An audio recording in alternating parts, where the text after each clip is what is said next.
नमस्कार, मैं सुबोध कुमार सिंह आप सबों का अपने YouTube चैनल पर स्वागत करता हूं। मैक्रो इकोनॉमिक्स चल रहा है, जो भी क्लास 12 के स्टूडेंट हैं ध्यान देंगे। मैक्रो इकोनॉमिक्स चल रहा है। मैक्रो इकोनॉमिक्स में ये नेशनल इनकम का चैप्टर अभी चल रहा है और नेशनल इनकम चैप्टर का आज ये तीसरा वीडियो है। 2 वीडियो ऑलरेडी आ चुका है। एक वीडियो में मैंने आप लोगों को बताया था आय के चक्रीय के प्रवाह के बारे में, और लास्ट डे जो आया था उसमें मैं आय के चक्रीय प्रवाह का 2 क्षेत्रीय मॉडल, 3 क्षेत्रीय मॉडल और 4 क्षेत्रीय मॉडल पर चर्चा किया था। आज जो वीडियो है, इस वीडियो में हम लोग जानेंगे आय के रिसाव और आय के अंतःक्षेपण के बारे में। Leakage of income and injection of income. Leakage of income and injection of income. Leakage क्या होता है, थोड़ा इसको समझने की कोशिश कीजिए। 1-2 एग्जाम्पल मैं आप लोगों के सामने रखूंगा ताकि लीकेज को समझें। हालांकि आप लोग लीकेज को जान रहे होंगे, और इंजेक्शन ऑफ इनकम को भी एग्जाम्पल के तौर पर आपको पहले समझाने का कोशिश करूंगा, तब मैं इस पर पॉइंट बाय पॉइंट चर्चा करूंगा। एक्चुअली आप साइकिल चलाते हो, बाइक चलाते हो, कभी कभार वो जो साइकिल का जो पहिया होता है उसमें कांटी या और भी कुछ नुकीला चीज जब घुस जाता है तो उसमें छिद्र हो जाता है। परिणाम क्या होता है? एयर का लीकेज हो जाता है। वो जो ट्यूब में हवा होता है वो निकल जाता है। हवा निकल गया, अब बताइए साइकिल की स्थिति क्या होगी या बाइक की स्थिति क्या होगी? क्या आप बाइक चलाओगे या साइकिल चलाओगे तो कंफर्टेबली चला पाओगे?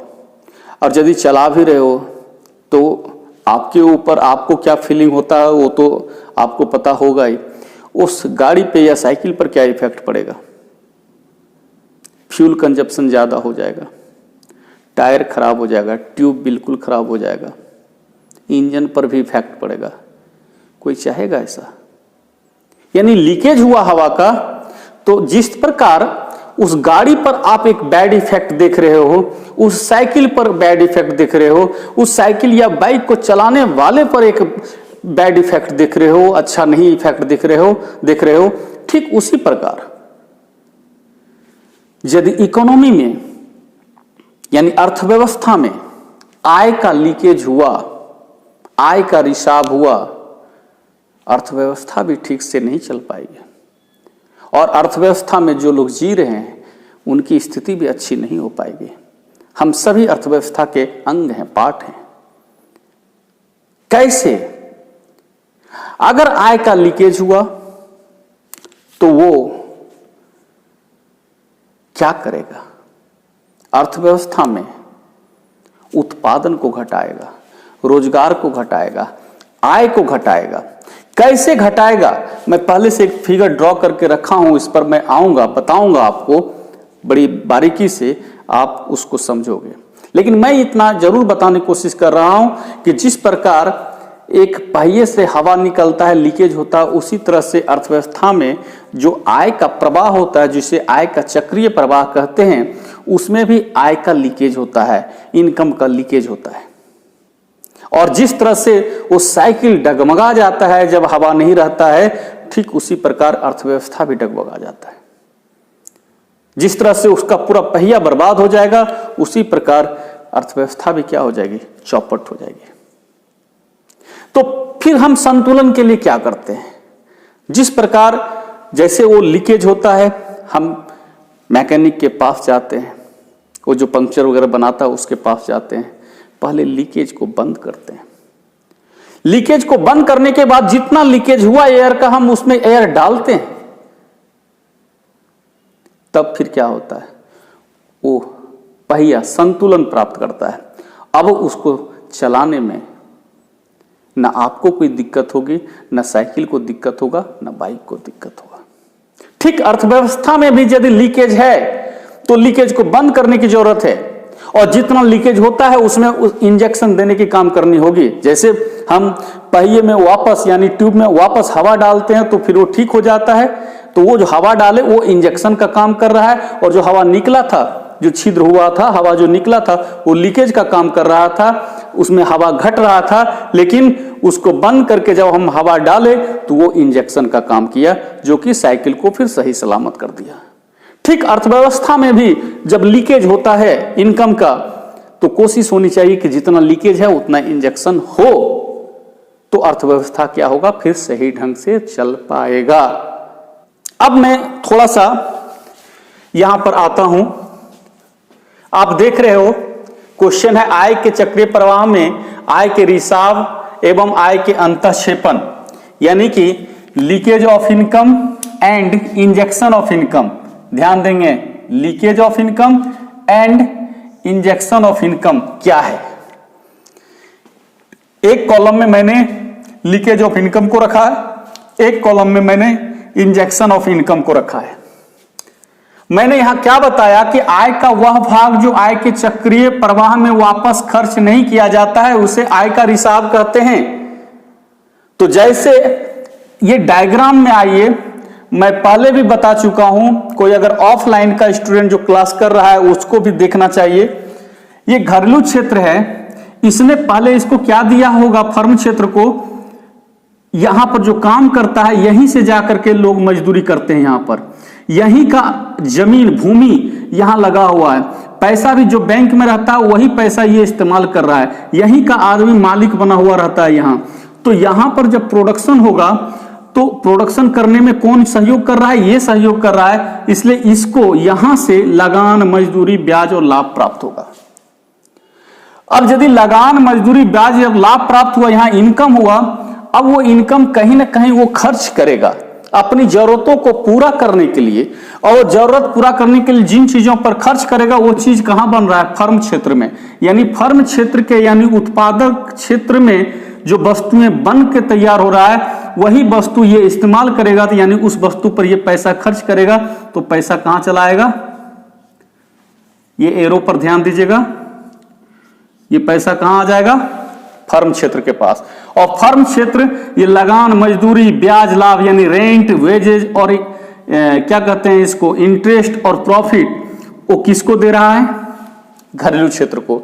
यानी कि इधर से पैसे इधर आ रहे हैं और इधर से पैसे इधर जा रहे हैं। बारीकी से इस चीज को देखेंगे, ध्यान देंगे, पैसे इधर से इधर आ रहे हैं, यानी इधर से इनकम इधर हुआ और इधर से इनकम इधर हुआ।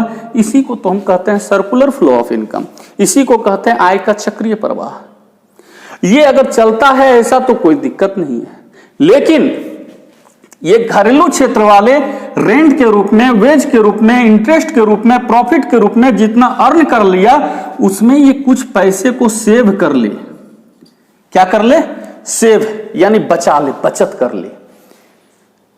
तो बताओ कि मान लेते हैं इधर से इधर जो पैसा आया 100 रुपया आया, और इस 100 रुपये में ये 20 रुपये सेव कर ले, तो क्या 100 रुपये आया इधर से 100 रुपये, क्या इधर 100 रुपये खर्च होगा, नहीं। कितना खर्च होगा, 80 रुपये। अब जब 80 रुपये यहां आएगा तो ये फर्म क्षेत्र सोचेगा कि मैंने तो प्रोडक्शन किया 100 के बराबर, लेकिन मेरा माल कितना बिका, 80 के बराबर। इसका मतलब है ज्यादा प्रोडक्शन करने से फायदा नहीं है, तो वो क्या करेगा, प्रोडक्शन कम कर देगा। अब जब प्रोडक्शन कम होगा तो ये जो मजदूर की यहां जरूरत कम होगी, यानी मजदूरी अब इधर कम आएगा, ब्याज भी इधर कम आएगा, लाभ भी इधर कम होगा, रेंट भी कम आएगा। यानी कि पहले जो 100 रुपया आ रहा था अब हो सकता है कितना आए, 80 रुपया आए। अब फिर ये 80 रुपये में पुनः 20 रुपये फिर सेव कर ले, तो अब इधर कितना जाएगा, 60 रुपये जाएगा। अब 60 रुपये आया तो ये और प्रोडक्शन कम कर देगा। तो बताओ ये जो सेव कर लिए, बचत जो कर लिए, जो ये लीकेज का काम किए, इससे कोई फायदा हम सबको हो रहा है, नहीं हो रहा है। इसलिए ये होना नहीं चाहिए। तब होना क्या चाहिए, होना ये चाहिए कि आपके पास जो बचत है वो इधर आना चाहिए, इस ओर। अगर बचत यहां आ गया तो इसको हम बचत नहीं कहेंगे, इसको हम कहेंगे इन्वेस्टमेंट। इसको क्या कहेंगे हम, इन्वेस्टमेंट कह सकते हैं। क्या कह सकते हैं इसको, इन्वेस्टमेंट। मानते हैं आपको जैसे 100 रुपया इधर आया तो 100 रुपया में आप खर्च कर पाए कितना, 80 रुपया, तो 20 रुपया जो बच गया वो इन्वेस्टमेंट के तौर पर आप कहाँ, वित्तीय प्रणाली में दे दीजिए। यानी जैसे बैंक में एफडी करा लीजिए, या बैंक सेविंग अकाउंट में भी डाल सकते हो, या म्यूचुअल फंड में डाल सकते हो, या गोल्ड वगैरह में इन्वेस्टमेंट कर सकते हो, या LIC वगैरह करवा सकते हो, पोस्ट ऑफिस का कोई प्लान ले सकते हो। तो ये सब यदि कर लोगे तो वो पैसा क्या हुआ, वापस आ जाएगा। या आप ऐसे नहीं समझते हो तो इस रूप से समझो कि जो हम 20 रुपया सेव किए उस 20 रुपये को हम वापस क्या करेंगे, इन्वेस्ट कर देंगे।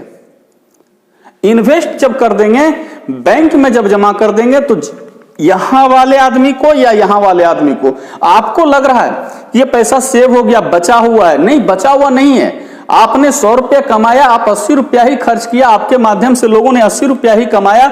जो 20 रुपये है वो 20 रुपये को बैंक में जमा करते हो तो बैंक से कोई ना कोई निकासी करेगा, ऋण के रूप में लेगा, और जब ऋण के रूप में लिया तो यहीं से कोई लिया होगा, यहीं से कोई लिया होगा, वो वापस आ गया, इकोनॉमी में आ गया।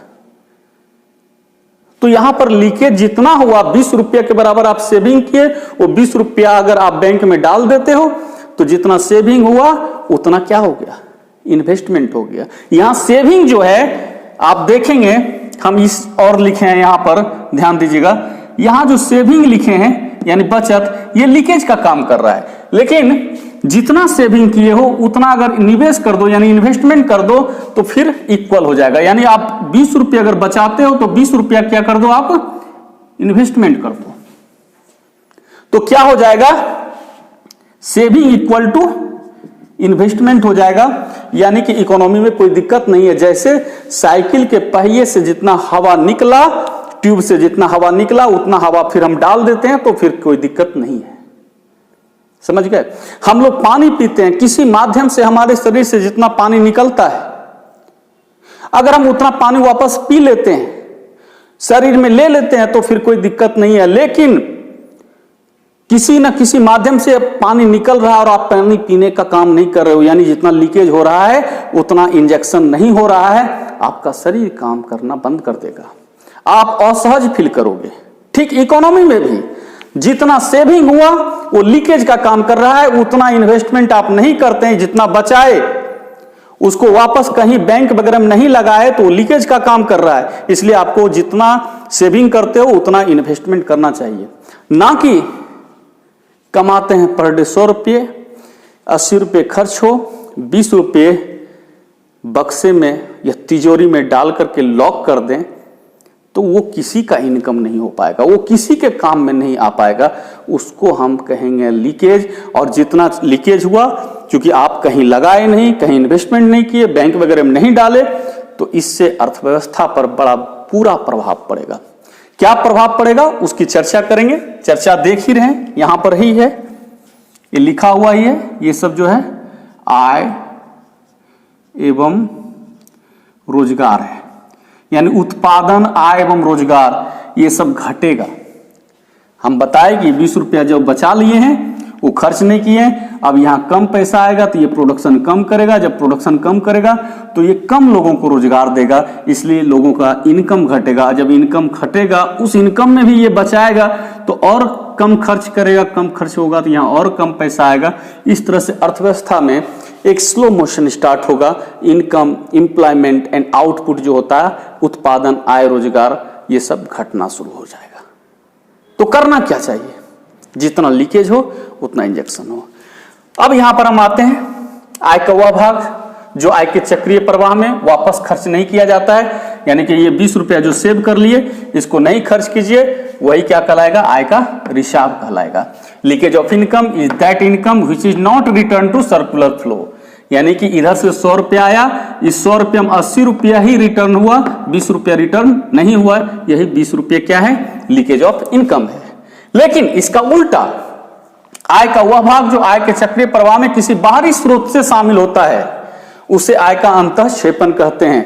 यानी कि ये जो 20 रुपया आप सेव किए, अगर ये 20 रुपया बैंक में डाल देते हैं तो कोई व्यक्ति लोन के रूप में वो 20 रुपया ले लेगा, तो एक बाहर से फिर फ्लो में आ गया वो पैसा, वो क्या कहलाएगा, आय का अंतःक्षेपण, यानी injection of income. Injection of income is that income addition which take place in circular flow from outside, बाहर से शामिल होता है। एग्जाम्पल दिए हैं इसमें बचत, तो बचत यानी ये सेविंग जो किए हैं यही क्या काम कर रहा है, लीकेज का। लेकिन जितना आप सेविंग कर रहे हो, बचत कर रहे हो, उतने आप क्या कर लो, निवेश कर लो, प्रॉब्लम सॉल्व हो गया, यानी कि लीकेज इक्वल टू इन्वेस्टमेंट हो गया। दूसरा लिए टैक्स, तो यहां पर टैक्स का मामला नहीं आता है, थोड़ा सा ध्यान दीजिएगा। हम आय के चक्रीय प्रवाह का 3 क्षेत्रीय मॉडल जब बताए थे, तो एक बताए थे कि एक सरकारी क्षेत्र होता है। कौन सा क्षेत्र होता है, सरकारी क्षेत्र होता है। अब ये जो सरकारी क्षेत्र है ये क्या करेगा, ध्यान देंगे, इससे कनेक्शन करेगा और इससे टैक्स ले लेगा। क्या ले लेगा, टैक्स। अब ये पैसा भी कहां चला गया, सरकार के पास आया, इधर मान लेते हैं 100 रुपये, 20 रुपये बचा रहा था, ये भी लीकेज था। और टैक्स अगर इसमें मान लेते हैं 20 रुपये टैक्स भी लग जाए तो ये भी लीकेज का काम करेगा, यानी कि 100 रुपये में 20 उधर चला गया, 20 इधर चला गया, तो बचा इसके पास 60 रुपये खर्च करने के लिए, यानी कि यहाँ 60 ही रुपया आ रहा है।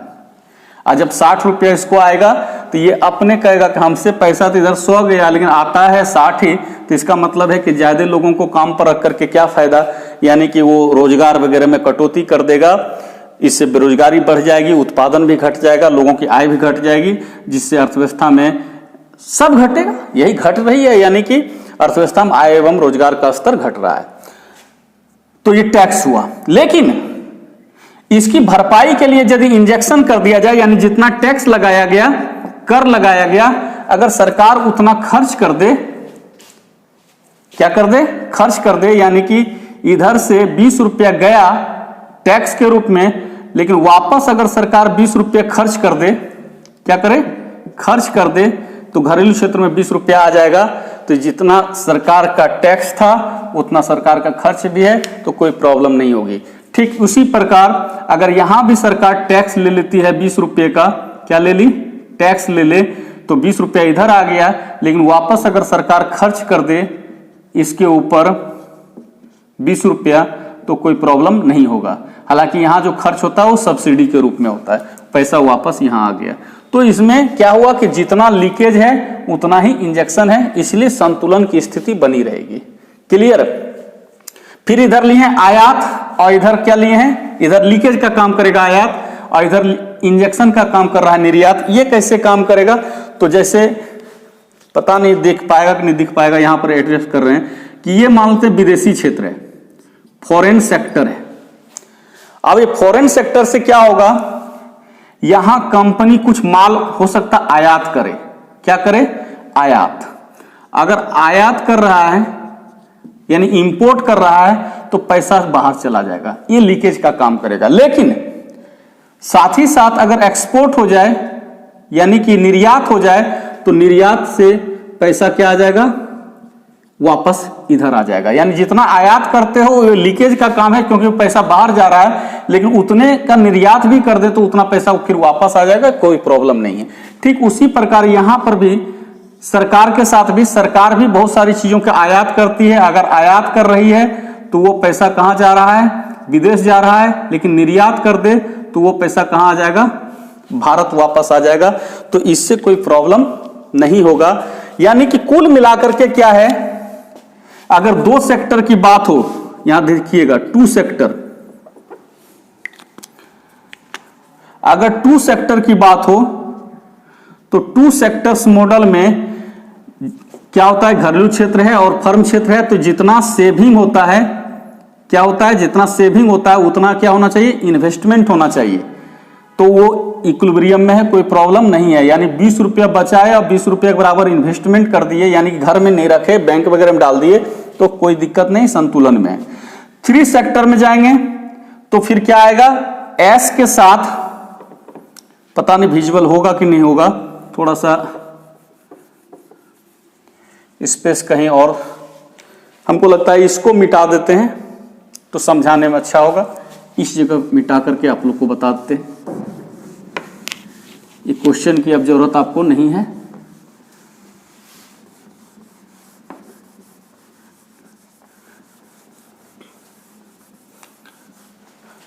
अगर 2 सेक्टर्स मॉडल की बात हो कौन मॉडल?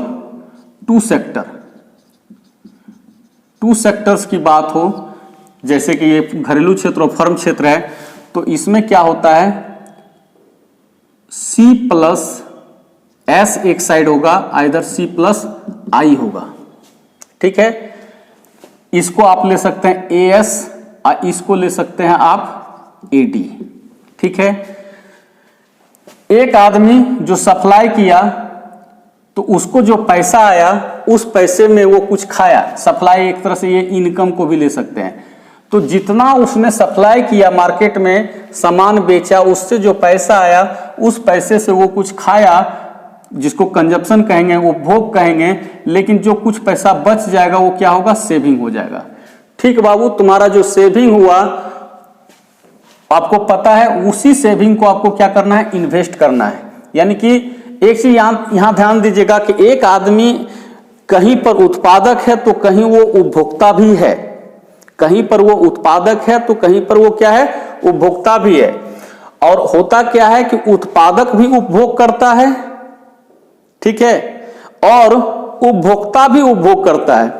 यानी कि इधर उत्पादक के साथ भी उपभोग हो रहा है और उपभोक्ता के साथ भी हो रहा है, उत्पादक के साथ भी उपभोग हो रहा है और उपभोक्ता के साथ भी उपभोग हो रहा है।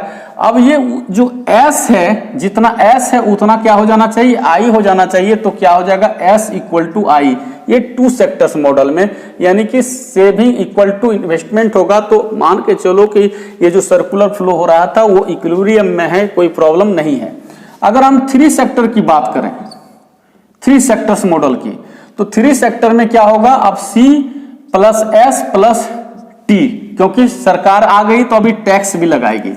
तो होना क्या चाहिए कि जितना कंजप्शन था इधर भी कंजप्शन रहेगा, लेकिन जितना सेविंग था उतना क्या होना चाहिए, इन्वेस्टमेंट, प्लस जितना सरकार टैक्स लगा रही उतना सरकार को क्या करना चाहिए, खर्च भी करना चाहिए। C तो कैंसिल है, मेनली आपका S plus T equal to होना चाहिए I प्लस G। कौन मॉडल में, थ्री सेक्टर्स मॉडल में। और यदि हम फोर सेक्टर मॉडल में आ जाएं तो फोर सेक्टर मॉडल्स में क्या होना चाहिए, C तो कॉमन दोनों साइड रहता है, C plus S plus T plus M, ये इंपोर्ट हो गया, ये वाला आयात वाला, ये हम इसके फॉरेन सेक्टर की बात कर रहे हैं। इधर क्या है, C इधर भी रहेगा, लेकिन जितना इधर S था उतना इधर I होना चाहिए, जितना T था टैक्स उतना गवर्नमेंट एक्सपेंडिचर होनी चाहिए, और जितना इंपोर्ट हो रहा है यानी आयात हो रहा है उतने के बराबर क्या होना चाहिए, निर्यात होना चाहिए। तो इसका मतलब फोर सेक्टर्स इकोनॉमी भी क्या है, इक्विलिब्रियम में है। लेकिन कहीं आपका सेविंग ज्यादा हो जाए, इन्वेस्टमेंट कम रहे, तो इसका मतलब है कि वहां पर लीकेज ज्यादा है और इंजेक्शन कम हो रहा है। तो वो धीरे धीरे, जैसे आप बीच बीच में कुछ में डालते हो, जैसे पानी जितना पीते हो लेकिन उससे ज्यादा आपके शरीर से पानी निकल रहा है, या आप जितना एनर्जी लेते हो उससे ज्यादा एनर्जी का आप कंजप्शन करते हो, काम ज्यादा करते हो और खाते कम हो, तो कहीं ना कहीं आपका शरीर धीरे धीरे कमजोर होता चला जाएगा। ठीक इकोनॉमी में भी जितना लीकेज हो रहा है, जितना सेविंग हो रहा है, जितना इंपोर्ट हो रहा है, जितना टैक्स लग रहा है, उतना अगर इन्वेस्टमेंट ना हो या सरकार उतना वापस खर्च ना करे या उतने का एक्सपोर्ट ना हो, तो अर्थव्यवस्था कमजोर होगा। और जब कमजोर होगा तो वहां पर क्या होगा, हम जो लिखे हैं यहां पर ध्यान दीजिएगा कि इसका अर्थव्यवस्था पर संकुचनात्मक प्रभाव पड़ता है। संकुचनात्मक प्रभाव का मतलब हो गया स्क्वीजिंग इफेक्ट। स्क्वीजिंग इफेक्ट मतलब हर चीज सिकुड़ेगा, कम होगा। वो क्या, दैट इज प्रोडक्शन कम हो जाएगा, इनकम कम हो जाएगा और इंप्लॉयमेंट भी कम हो जाएगा, उत्पादन भी घट जाएगा, आय भी घट जाएगा और रोजगार भी घट जाएगा। जो लिखे हैं, अर्थात उत्पादन, आय एवं रोजगार घटेगा। कब, जब ये होगा। लेकिन जितना ये हो रहा है उतना इधर भी हो जाए तो कोई संकुचनात्मक प्रभाव नहीं पड़ेगा। तो अब हम ये डायग्राम मिटा करके ये पॉइंट नंबर 3 को यहां पर सही ढंग से एक्सप्लेन कर देते हैं, ताकि आपका एक आंसर का सही शेप मिल जाए। तो क्या होना चाहिए पॉइंट 3 में, आप लोग तब तक दिमाग लगाइए क्या लिखना चाहिए हमको। बस यहां जो है निष्क्रिय अर्थव्यवस्था पर संकुचनात्मक, इसी के जगह आपको सोचना होगा कि इसका उल्टा क्या होगा। तो आपको लिखना चाहिए पॉइंट नंबर 3 में, इसका अर्थव्यवस्था पर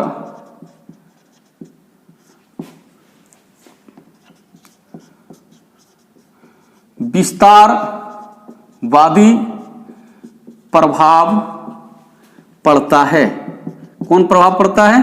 विस्तारवादी प्रभाव पड़ता है। यानी ये सब जब होगा, निवेश होगा किसी भी देश में, सरकार खर्च अधिक करेगी, उस देश से निर्यात, दूसरे देश में सामान ज्यादा आएगा, यानी कि बाहर से भी हमको फॉरेन करेंसी ज्यादा मिलेगा, तो इससे अर्थव्यवस्था का विस्तार होगा, यानी अर्थव्यवस्था बड़ा होगा।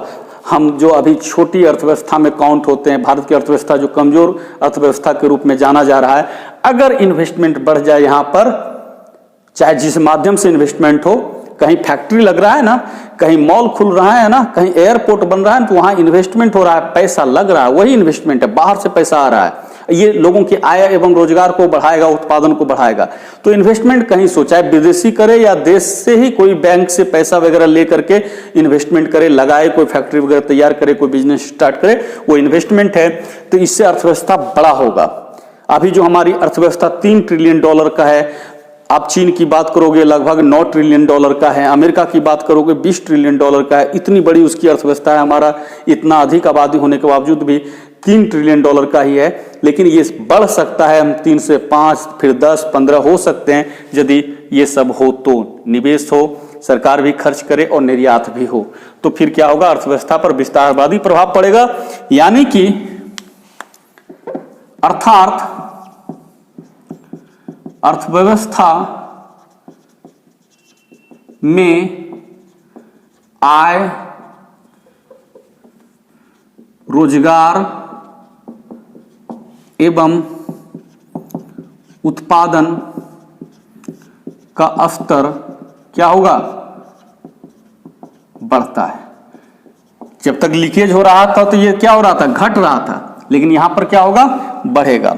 इंग्लिश में लिखेंगे, it gives expanding effect यानी कि विस्तारवादी, बढ़ेगा, एक्सपेंडिंग इफेक्ट ऑन इकोनॉमी, किस पर? इकोनॉमी, दैट इज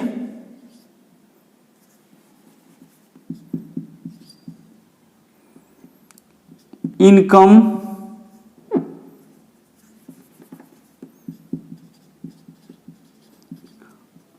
एम्प्लॉयमेंट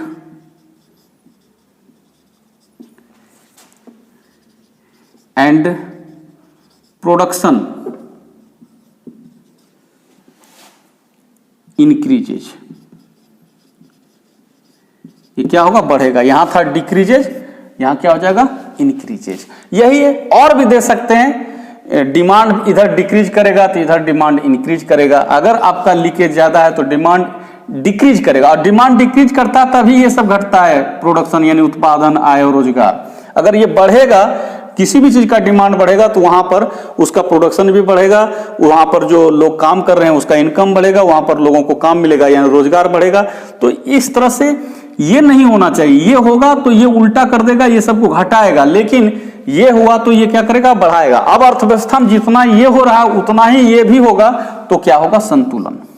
वैसी स्थिति में क्या होगा? संतुलन। कब होगा संतुलन में? जब लीकेज इक्वल टू इंजेक्शन होगा। तो अर्थव्यवस्था में नहीं दिख रहा है तो फिर से यहां पर दिखा दें कि जितना लीकेज है उतना ही इंजेक्शन हो रहा है। ये लीकेज है और ये क्या है? इंजेक्शन, याद रखेंगे। तो इसका मतलब अर्थव्यवस्था क्या है? संतुलन में है। समझ गए? संतुलन यानी कि इक्विलिब्रियम में। अर्थव्यवस्था क्या है? इक्विलिब्रियम में। कब? यदि लीकेज इक्वल टू क्या है? इंजेक्शन, यानी कि जितना आपका सेविंग हो रहा है उतना ही क्या होना चाहिए? इन्वेस्टमेंट। जितना सरकार टैक्स लगा रही है उतनी ही सरकार को क्या करनी चाहिए? एक्सपेंडिचर भी करनी चाहिए। या इधर आप 4 सेक्टर में आएंगे तो जितना सेविंग, टैक्स और इंपोर्ट हुआ उतना ही क्या होना चाहिए? इन्वेस्टमेंट, गवर्नमेंट का एक्सपेंडिचर और निर्यात होना चाहिए, यानी एक्सपोर्ट होना चाहिए। ये तो दोनों साइड कॉमन है। तो इकोनॉमी क्या होगा? इक्विलिब्रियम में होगा। तो ये तो था आय के चक्रीय प्रवाह में लीकेज और इंजेक्शन। घटने का काम हो रहा है तो लीकेज है, बढ़ने का काम हो रहा है तो इंजेक्शन है। लेकिन जितना घटता है उतना ही बढ़ता भी है, तब तो इक्वल रहेगा। समझे ना? आपका पैसा कहीं जितना गया उतने ही पैसा आता है, तो फिर आपका बजट जो रहेगा वो संतुलित रहेगा, उतने रहेगा। लेकिन जितना जाता है फिर उससे ज़्यादा आ रहा है, तो इसका मतलब लीकेज कम है, इंजेक्शन ज़्यादा है, तो फिर मात्रा बढ़ेगा। जो चीज़ भी हो, हर चीज़ का मात्रा बढ़ेगा। आप जैसे ये बोतल देख लो, ये बोतल में अगर हम छिद्र कर दें तो इससे पानी निकलेगा, लेकिन जितना पानी निकले उतने हम इसमें डाल दें तो यही मात्रा रहेगा। लेकिन हमारी इच्छा हो जाए कि ये कम है, इसको यहाँ तक लाएं, तो किसी कारणवश अगर पानी निकलता, हो सकता हम पिए भी, लेकिन जितना पानी पिए उससे ज़्यादा अगर इसमें पानी डाल दें तो क्या होगा, ये भर जाएगा। लेकिन भर जाने के बाद भी अगर हम इसमें डालते रहेंगे तो ये ओवरफ्लो हो जाएगा।